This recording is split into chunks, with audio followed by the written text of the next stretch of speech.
German ভাষায় আমি আমার পরিচয়টা কিভাবে সংক্ষেপে দিতে পারি চলেন দেখে নিই সেটা। খুব কমন হচ্ছে, সবাই যেটা ব্যবহার করে, ইস হাইসে।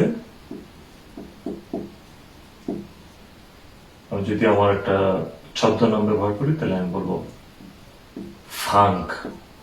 ইস হাইসে ফ্রাঙ্ক। কিভাবে হয়েছে শব্দটা?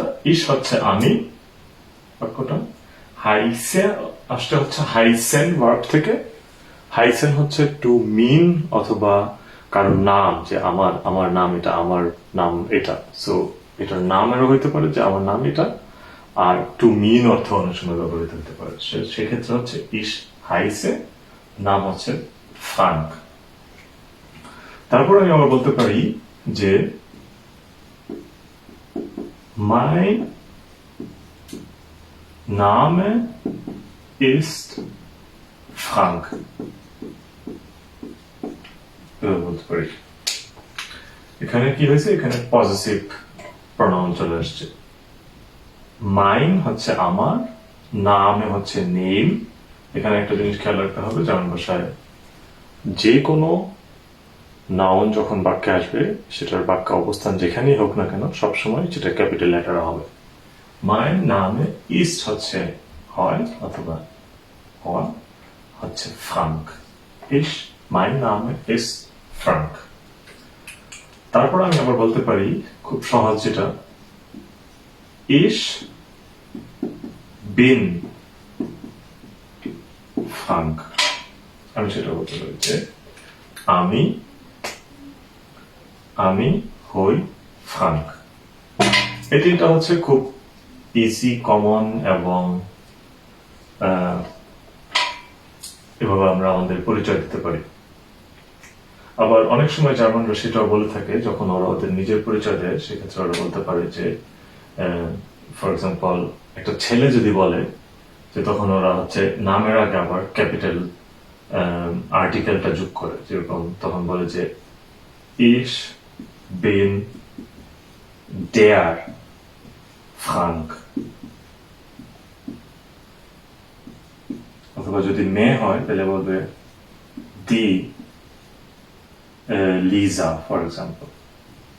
ইস বিন ডেয়ার ফ্রাঙ্ক অথবা ইস বিন দি লিজা, এইভাবে অনেক সময় বলে। তার মানে হচ্ছে এখানে জেন্ডারটা ক্লিয়ার হয়ে যাচ্ছে, যে আমি হই যে একজন পুরুষ, যে ফ্রাঙ্ক, অথবা যে মেয়ে, যে মহিলা, যার নাম হচ্ছে লিজা। তারপরে আমরা আবার পরিচয় দিতে গেলে অনেক সময় আমরা আরো শুধু নাম তো বলি না, আরো দু একটা জিনিস সাথে অ্যাড করি। যেরকম জামাইতে সবাই বলে যে তার অরিজিন কোথায়, সে কোথা থেকে এসেছে, সেটা আমরা বলতে। সেক্ষেত্রে আমরা বলতে পারি যে ইস কমে আউস। আমি যদি এখন বাংলাদেশের কথা বলতে চাই তাহলে বলবো বাংলাদেশ।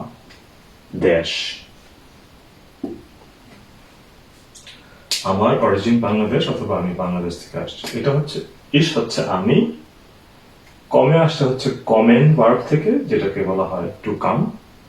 এখানে একটা জিনিস মাথায় রাখতে হবে, যে প্রত্যেকটা দেশের জার্মান ভাষায় আলাদা একটা নাম আছে। মানে জার্মান ভাষায় এটাকে আলাদাভাবে বলা হয়। বাংলাদেশকে বলা হয় বাংলাদেশ। এখানে SCH এটা খেয়াল করতে হবে, উচ্চারণ মাথায় রাখতে হবে, বাংলাদেশ। আর যেখানে আমার অরিজিন, যে জায়গা, এর আগে হচ্ছে সবসময় আমাদেরকে আউস প্রিপোজিশনটা ব্যবহার করতে হবে। আউস হচ্ছে টু, ফ্রম, থেকে, ওই সেন্সে বোঝানো হয়।